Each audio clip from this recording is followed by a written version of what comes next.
인도의 국민적 지도자 간디를 잘 아실 겁니다. 하루는 이 간디 옆집 아주머니가 찾아와 간디에게 부탁을 합니다. 자기 집에 어린 아이가 있는데 사탕을 너무 좋아해서 걱정이다. 우리 집 아이가 간디 선생님의 말은 참 잘 들으니 한번 간디 선생님이 아이를 불러서 너 사탕 그리 먹지 말라 말씀해 주시면 잘 받아 드릴 거라는 겁니다. 간디가 그럽니다. 알겠습니다, 아주머니. 그런데 석 달이 지나고 나서 다시 찾아와 부탁하면 안 되겠습니까? 간디의 말에 아주머니 속으로 이상한 생각합니다. 하지 못하실 것 같으면 당장에 거절하시든지, 어려운 일도 아닌데 해 주실 것 같으면 지금 해 주시지 웬 3개월. 이상했지만 그리 하겠다고 집으로 돌아갑니다. 3개월이 지나고 아주머니는 다시 간디를 찾아와 부탁을 했고 간디는 흔쾌히 그 청을 들어줍니다. 간디를 너무 좋아했던 아이는 간디의 교훈에 예 그러겠다고 이제 사탕을 그리 먹지는 않겠다고 다짐을 하고 돌아갑니다. 너무 좋은 아주머니가 간디를 다시 찾아와 고마움을 표합니다. 그러면서 너무 궁금했던 것을 물어봅니다. 간디 선생님, 이렇게 간단한 것 그날에 내 부탁 들어주시면 좋았을 텐데 왜 3개월 기다리게 하셨습니까? 간디의 말입니다. 아주머니, 저도 아주머니의 아들만큼 사탕을 너무 좋아합니다. 저도 자주 먹습니다. 그렇게 사탕을 좋아하는 내가 아드님 보고 사탕을 먹지 말라 하면 말이 되겠습니까? 나도 좋아하고 잘 먹는데 그 말에 무슨 힘이 있고 아드님에게 무슨 도움이 되겠습니까? 그때서야 아주머니는 고개를 끄덕이고 돌아가더랍니다. 사랑하는 여러분, 여름 성경학교가 시작되었고 오늘까지 진행이 됩니다. 이번 여름 성경학교의 주제는 이렇습니다.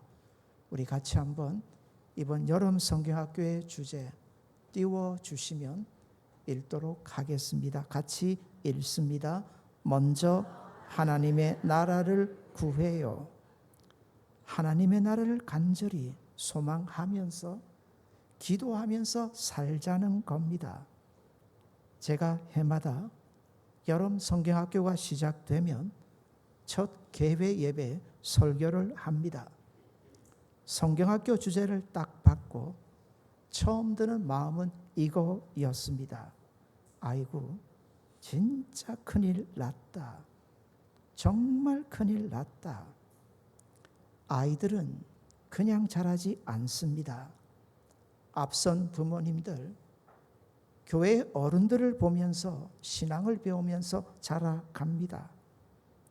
오늘 정말 부모 안에, 어른된 저와 여러분 안에 이 갈망이 있습니까? 하나님 나라에 대한 소망 말입니다. 정말 내 안에, 내 인생에 왕이신 하나님이 오셔서 다스려 주심을 바라고 그 하나님의 나라를 구하며 사십니까? 아이들이 말씀의 은혜를 받고 집으로 돌아갈 텐데 우리 부모 안에 그런 소망이 없다면 아이들은 얼마나 실족할까? 우리 안에 이런 하나님 나라에 대한 갈망이 없다면 어찌 될까? 오늘 본문은 이번 여름 성경학교의 주제 성구입니다. 잘 아시는 것처럼 이 본문은 예수님이 제자들에게 가르쳐 주었던 주기도문의 첫 시작 부분입니다. 주기도문은 제자들의 기도가 아닙니다. 예수님의 기도죠. 주의 기도입니다. 예수님은 항상 이렇게 기도하셨고 예수님은 이렇게 기도한 대로 사셨습니다. 제자들은 이 예수님의 기대를 고스란히 자신들에게도 가르쳐 달라 부탁했었던 겁니다. 참 배우고 싶었던 거죠. 이유가 있습니다. 제자들이 보니 예수님의 기도는 많이 달랐습니다. 당시 다른 랍비들도 자신의 기도를 제자들에게 가르쳐 주곤 했습니다. 그런 여러 종류의 기도문이 있었다 보시면 됩니다. 그런데 다른 유대인 스승들이 가르쳐 주는 기도와 예수님의 기도는 완전히 달랐습니다. 그 처음 시작 부분부터 아주 충격이었습니다. 예수님 어떻게 기도하십니까? 하늘에 계신 우리 아버지요. 이 기도의 시작은 그야말로 듣는 이로 하여금 전율과 충격을 가져다 주었습니다. 당시 유대인들은 감히 하나님을 아버지라 부르지 못했습니다. 기도할 때 그냥 주여 정도라고 부를 뿐입니다. 아버지라 부르면 최고의 친근감의 표시입니다. 어느 게 더 우리 하나님을 가까이 느낄 수 있을까요? 아버지입니까? 주여입니까? 분명 아버지입니다. 그런데 왜 아버지라 부르지를 못했던 걸까요? 아는 겁니다. 본능적으로 하나님을 가까이 하면 죽으니까. 죄인된 인생이 하나님을 너무 가까이 하면 죽으니까. 그래서 감히 이렇게 부르지를 못했던 겁니다. 이게 전통이 되어 계속 내려왔고 누구도 하나님을 아버지라 쉽게 부를 수가 없었습니다. 여쭙습니다. 그렇다면 예수님은 왜 기도하실 때마다 항상 아버지라 부르셨던 걸까요? 이 부름 자체가 예수님이 참 하나님의 아들이시요 참 메시아라는 증거 중에 증거입니다. 왜요? 참 아들이신 예수님만이 하나님을 누구라 아버지로 유일하게 부를 수 있는 분이셨거든요. 예수님은 지금 제자들에게 우리들에게 놀랍게도 이 권위를 그 권세를 그대로 넘겨주고 계십니다. 위임해 주고 계신 거죠. 이 기도는 정확하게 언제부터 완전히 드릴 수 있는 걸까요? 예수님 오셔서 십자가에 자신을 완전히 내어주시는 그 순간부터입니다. 그리고 누구든 예수님 안에서 이제 하나님을 아버지라 충분히 부를 수 있게 된 겁니다. 가끔 자녀들이 부모에게 이런저런 부탁을 합니다. 돌아보면 말도 안 되는 부탁들 많습니다. 부모의 사정 묻지도 않습니다. 부모의 지갑의 여유가 어떤지 상관도 않습니다. 그냥 달라. 부모가 어디 은행입니까? 제 아내가 자주 그럽니다. 아들놈 전화 받기가 너무 겁난다고. 전화도 자주 없다가 전화도 자주 엄마가 먼저 하는 편인데 갑자기 아들에게 전화가 옵니다. 그것도 아주 친절하게. 그러면 그때부터 겁이 잔뜩 납니다. 요놈이 뭘 원하는지 아실 겁니다. 뭔지. 그런데 기가 막힌 것 그대로 줍니다. 때로는 더 줍니다. 없으면 빌려서도 줍니다. 진짜 세상에 이런 일이 왜 그럴까요? 부모이기 때문입니다. 부모이기 때문이죠. 우리 하나님, 우리의 아버지십니다. 세상에서 가장 좋은 아버지십니다. 나중 아들까지 십자가에 내어주실 정도로 우리를 위하시는 하나님 아버지 아니십니까? 그 하나님이 왕이 되어 주셔서 우리를 다스려 주신다면 그 나라는 얼마나 좋은 나라이겠습니까? 우리 하나님 아버지가 그 귀하신 아버지가 왕이 되어 주셔서 우리를 다스려 주시는 그 나라가 우리에게 만들어진다면 말입니다. 사랑하는 여러분, 예수님 오셔서 가장 많이 하셨던 말씀은 하나님의 나라였습니다. 예수님은 입이 열리실 때마다 그 나라, 그 나라, 그 나라, 그 나라 얘기를 자주, 정확하게 말하면 그 나라 얘기만 하셨습니다. 그 나라가 얼마나 좋은지 너에게도 이루어지기를 바라신다는 거였습니다. 주기도문을 제자들에게 가르쳐 주시고요. 예수님은 바로 이어서 한 번 더 강조해서 말씀하십니다. 마태복음 6장 33절입니다. 너희는 먼저 그의 나라와 그의 의를 구하라. 그 나라를 먼저 구하라. 개회 예배 설교를 하면서 아이들에게 물었습니다. 왜 이렇게 예수님은 하나님의 나라만 말씀하실까? 얘들아, 알겠니? 왜 예수님은 하나님의 나라만 이렇게 말씀하실까? 알겠니? 아이들이 이답 저답을 하는데 정답은 제 안에 있지 않습니까? 결국 제가 정답 얘기해 줬습니다. 왜 예수님이 말끝마다 하나님 나라 얘기하셨을까요? 답은 이겁니다. 너무 좋으니까. 너무 좋으니까. 너무 좋으니까. 예수님 이 땅에 와서 보시고 비할 데가 없어요. 그 나라와 비교할 게 없어요. 이게 제 답이 아니에요. 예수님의 정답이라 보시면 되죠. 하나님의 나라 많이들 오해하십니다. 죽어서만이 들어갈 수 있는 나라라고. 예수님은 절대로 그렇게 말씀하지 않으셨어요. 그 하나님의 나라가 지금 우리 가운데 임하게 해달라. 예수님은 항상 사모하시면서 기도하셨어요. 그 나라가 내게 임하게 하시고 내가 그 나라의 백성이니 그 나라 백성답게 살기를 원하신다고 말입니다. 당시 사람들은 예수님을 찾아와 곧잘 이렇게 질문을 했습니다. 언제 그 나라가 임합니까? 언제 우리가 그 나라에 들어갈 수 있습니까? 항상 사람들은 하나님의 나라 하면 나중이었습니다. 마치 지금과는 전혀 상관이 없는 것처럼. 그때 예수님의 답입니다.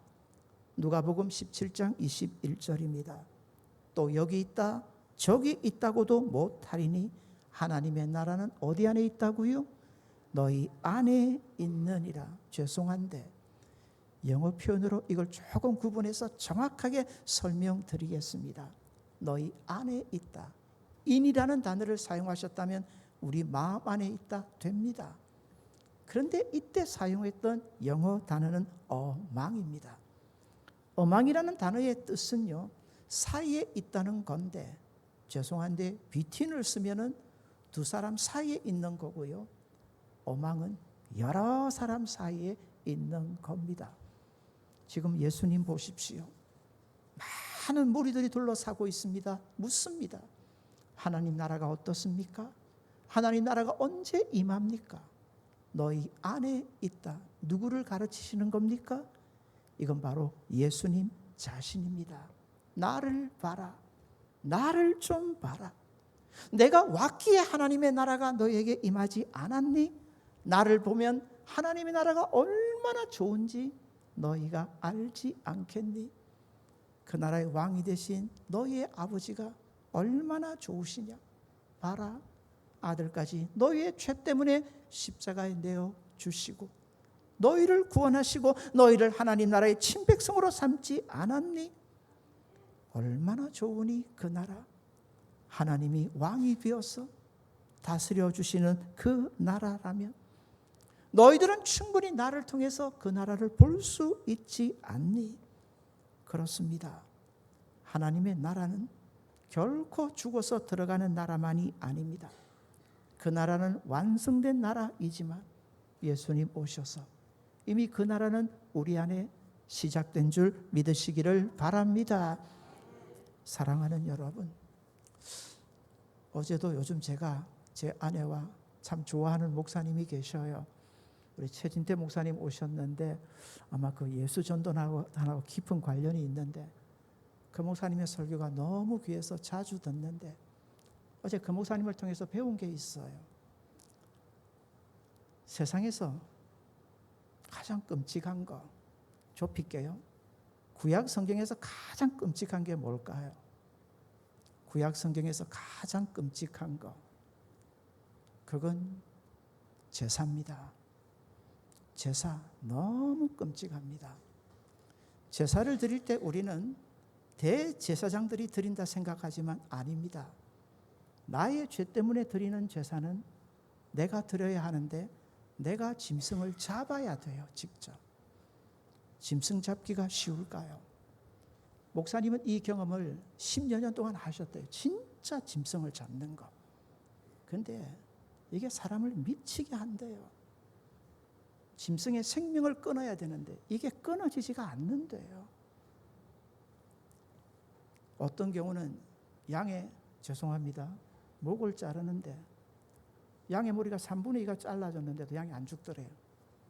그냥 그 자리에서 벌떡 일어나더래요. 피를 흘리면서. 자매들은 졸도를 하고요. 그러면서 그 과정을 다 보는 거예요. 그 끔찍한 걸. 제사를 통해서 하나님이 우리에게 보여주시는 게 뭘까요? 우리의 죄입니다. 우리의 죄입니다. 오늘 죄인된 인생들의 모습이 얼마나 심각한지를 보여줍니다.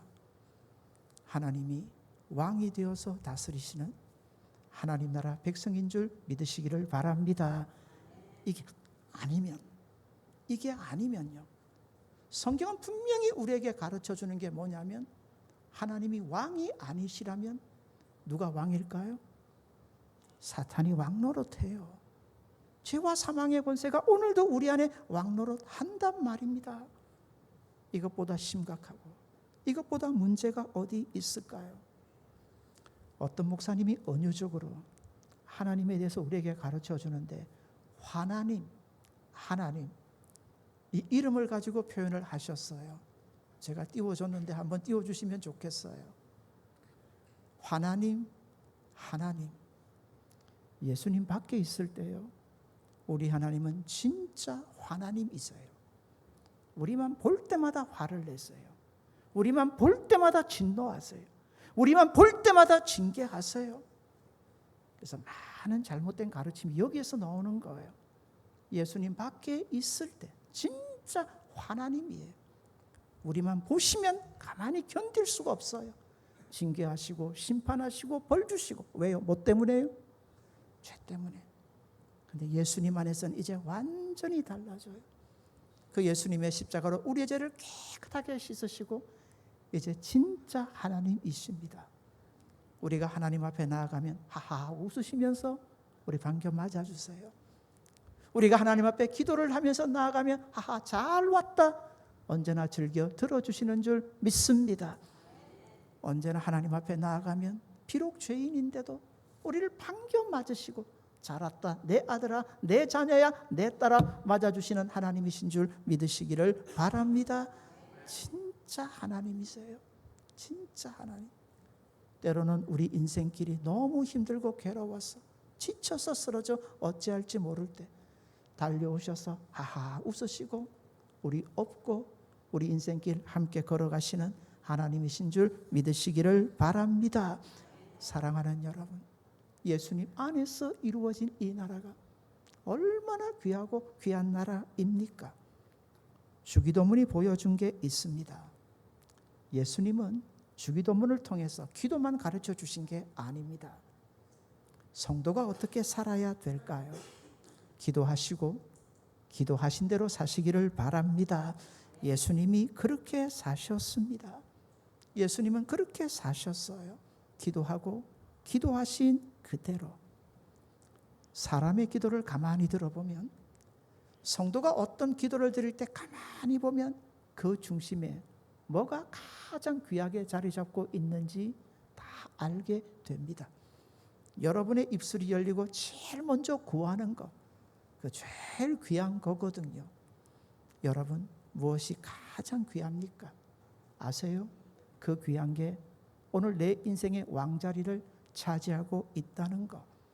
예수님의 기도를 다시 한번 볼까요? 9절 10절을 다 같이 한번 읽겠습니다. 그러므로 너희는 이렇게 기도하라. 하늘에 계신 우리 아버지여, 이름이 거룩히 여김을 받으시오며 나라가 임하시오며 뜻이 하늘에서 이루어진 것 같이 땅에서도 이루어지이다. 아멘. 아버지의 이름이 가장 거룩히 여김을 받는 곳이 어딜까요? 하나님 나라죠. 정말 아버지의 뜻이 하늘에서 이루어진 것처럼 땅에서도 이루어지는 곳이 어딜까요? 하나님의 나라죠.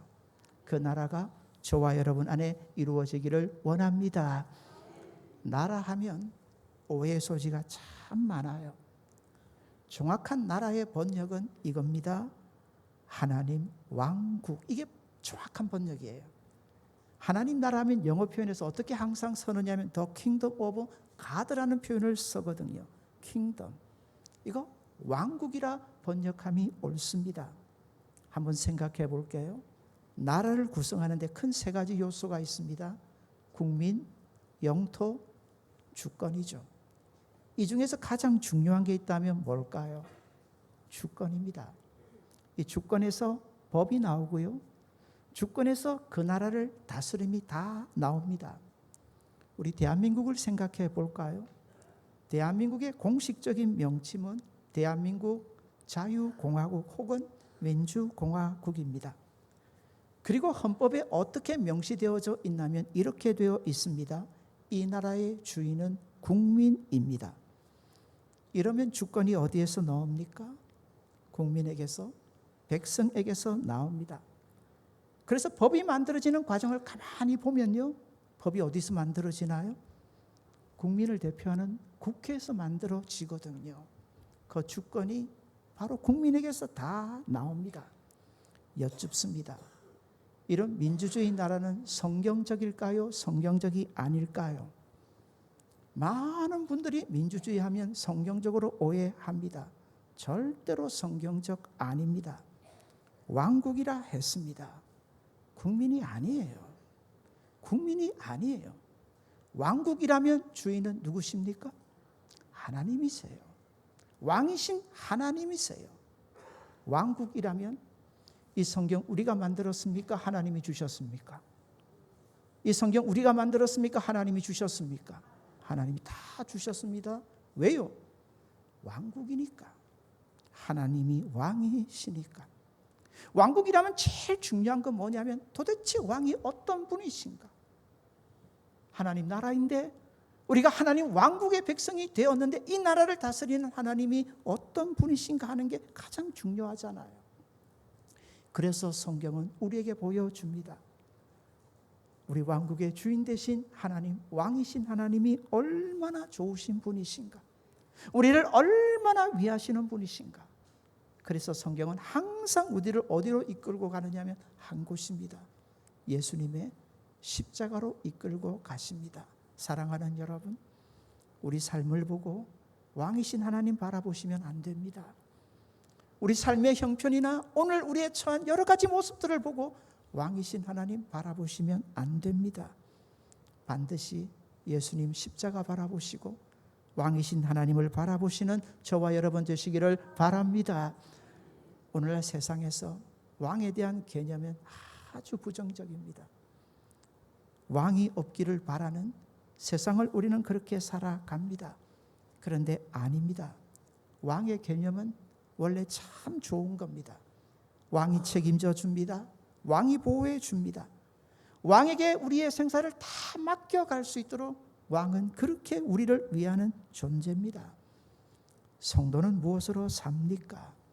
히브리서 12장 2절에 보시면 믿음의 주여 또 우리를 온전하게 하시는 이인 예수를 바라보자. 성도의 삶의 원리입니다. 예수님도 바라보자. 왜요? 그분이 우리의 왕이시기 때문임을 믿으시기를 바랍니다. 에베소서 3장 17절입니다. 믿음으로 말미암아 그리스도께서 너희 마음에 계시게 하시옵고 마음에 누군가가 있다. 항상 그것만을 생각한다. 믿음이란 게 바로 이거라는 겁니다. 여러분 중심에 뭐가 있습니까?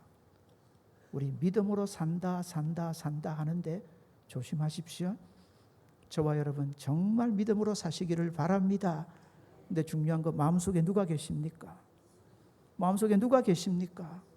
지금 내 마음에 제일 관심 대상이 뭡니까? 내 안에 딱 자리 잡고 그게 왕입니다. 그거 믿고 사는 거예요. 우리 마음에 참 왕이신 하나님 계신 저와 여러분 되시기를 바랍니다. 그래야 진짜 믿음으로 사는 겁니다. 성경의 얘기는 전부 왕싸움 얘기입니다. 무슨 얘기라고요? 왕싸움 얘기입니다. 누가 왕인가? 원래 왕은 한 분밖에 안 계셨습니다. 누구십니까? 하나님이시죠. 근데 죄가 들어옵니다. 그 죄로 말미암아 인생들은 그때부터 다투기 시작합니다. 내가 왕이 되려고. 하나님 없이도 충분하다고 성경은 계속해서 보여줍니다. 하나님 없는, 하나님이 왕이 아니신 인생의 모습들이 얼마나 처참한지를 계속 보여줍니다. 인생을 가만히 보면 두 종류의 인생밖에는 없어요. 성경에도 참 많은 인생들에 대한 얘기가 나오는데 딱 구분하면 두 종류밖에 없습니다. 성경은 무슨 얘기라 했습니까? 왕싸움 얘기고요. 신앙생활 중요한 거 이게 왕싸움이에요. 왕싸움. 누가 왕이 되어 있는가 지금 내 안에. 하나님을 왕으로 모시고 살아가시는 저와 여러분 되시기를 바랍니다. 이스라엘 백성이 가나안 땅에 딱 들어갑니다. 드디어 하나님 약속하신 가나안 땅에 딱 들어가는데 거기서부터 실족을 합니다. 가나안 땅의 사람들을 보면서 마음이 확 무너지는데 왜 무너지는 줄 아세요? 하나님 없는데. 저들에게는 분명히 하나님이 왕이 아니신데 너무 잘 사는 거예요. 너무 기가 막히게 잘 먹고 이 땅에서 잘 사는 거예요. 누가요? 하나님 없는 가나안 사람들이. 세상에 가나안 사람들이 이루어 놓은 문화는 정말 대단했거든요. 그걸 보면서 이스라엘 백성들의 마음이 무너집니다. 왕이신 하나님이 없는데도 이 땅에서 잘 먹고 잘 사네. 그러면서 계속 부러워지는 겁니다. 누가요? 하나님 없이도 잘 먹고 잘 사는 인생들이. 받아서 따라합시다. 부러워하면 집니다. 성도가 이 신앙이 무너질 때 언제부터 무너질까요? 가나안 사람들을 보면 딱 답이 나와요. 그 가나안 사람들에게 넘어지는 이스라엘 백성을 보면 딱 답이 나와요. 하나님이 없는데 오늘도 이 세상에서 잘 먹고 잘 사는 인생들이 얼마나 많습니까? 그 인생 보다가 부러워하게 되면 무너지는 거예요. 그리고 그 인생들처럼 자꾸 어떤 일이 벌어지느냐면 하나님이 왕이셔야 하는데 누가 왕이 되려고요? 내가 왕이 되려고. 내가 왕이 되고 싶어서 아우성을 치게 됩니다. 성경에는 딱 두 사람을 통해서 왕이신 하나님을 모시고 사는 인생과 왕이신 하나님이 없는 인생을 우리에게 보여줍니다. 그 두 인생이 바로 사울과 다윗입니다. 사울은 다 가진 인생입니다. 사울이 사무엘을 통해서 왕제로 선택함을 받을 때 성경은 가만히 보면 다 보여줍니다. 사울은 다 가졌어요. 인물도 좋아요. 키도 커요. 힘도 세요. 사람 됨됨이도 괜찮아요. 처음 그를 왕제로 세우려 할 때 사울이 어떻게 하던가요? 아이고 나 같은 사람이 무슨 왕이 된다고 거절합니다. 겸손하죠? 다 가졌어요. 그런데 사울의 문제는 뭔가요? 하나님이 왕이시면 좋겠는데 너무 다 가진 것 때문일까요? 누가 왕이 되려고 하던가요? 스스로 자기가 왕이 되려고 했던 거예요. 결국 어찌 되나요? 그 인생 설명하지 않아도 얼마나 비참한지 우리는 잘 압니다. 반대로 다윗은요, 아무것도 없어요. 진짜 그 시작은 미약합니다. 초라합니다. 보십시오. 말죄인데 아버지의 사랑 다 받고 살아야 되는데 세상에 아버지조차도 외면하네요. 멀리하네요. 다윗을 가만히 보면요, 전부 다가 아닌 거예요. 근데 이런 다윗인데 딱 하나, 그 신앙이에요. 그 신앙. 정말 철저하게 왕이신 하나님을 모시려고 했던 거거든요. 다윗은 이거밖에 몰랐어요. 한번 받아서 따라합시다. 하나님이 나의 왕이십니다. 나는 그것으로 족합니다. 이게 다윗의 신앙이었어요. 하나님이 나의 왕이시라면 됩니다. 왕이 되고 났어도 그 법궤를 예루살렘으로 드리는 장면 보셨습니까? 자기가 왕인데 하나님을 왕으로 모셔드리면서도 얼마나 기뻐하고 즐거워하던가요. 다윗의 소망이었어요. 다윗의 로망이었어요. 이거죠. 하나님이 나의 왕이시면 됩니다. 하나님만 나의 왕이시라면 충분합니다. 나는 그 나라 백성으로 살기를 원합니다. 그 나라가 내게 이루어지기를 원합니다. 돌아봅니다. 우리의 자녀들 어떻게 되었으면 좋겠습니까? 저는 다윗처럼 되기를 원합니다. 근데 돌아보니 제 모습 속에 자식들 보고요, 너 사울처럼 되라고 했던 기억들이 너무 납니다. 너 공부 안 해서 어떻게 하겠니? 너 그렇게 해서 어떻게 하겠니? 너 앞으로 그렇게 해서 어떻게 살겠니? 지금도 제 안에 싸움입니다. 정말 싸움입니다. 자식 놈들 보고 자꾸 사울되라고, 사울되라고, 사울되라고. 망하는 건데, 안 되는 건데. 사랑하는 여러분, 하나님이 우리 왕이신 줄 믿습니다. 그 하나님이면 충분하지 않을까요? 아들까지 주실 정도로 그렇게 우리를 사랑하셨던 하나님이 오늘 내 인생 다스리시고 내 인생 가운데 그 나라 이루어진다면 충분하지 않을까요? 예수님 왜 하나님 나라 얘기밖에 안 했을까요? 아이들에게 물었던 것처럼 여러분에게도 묻습니다. 이유는 하나입니다. 너무 좋으니까 여러분에게 묻습니다. 좋으십니까? 좋으십니까? 좋으십니까? 우리 소망하며 사셔야 합니다. 한 번 더 받아서 따라합시다. 하나님이 우리의 왕이십니다. 그 하나님이시면 충분한 줄 믿습니다. 한 주간도 이 신앙으로 살아가시는 복 있는 성도들 되시기를 바랍니다. 우리 주신 말씀으로 다 같이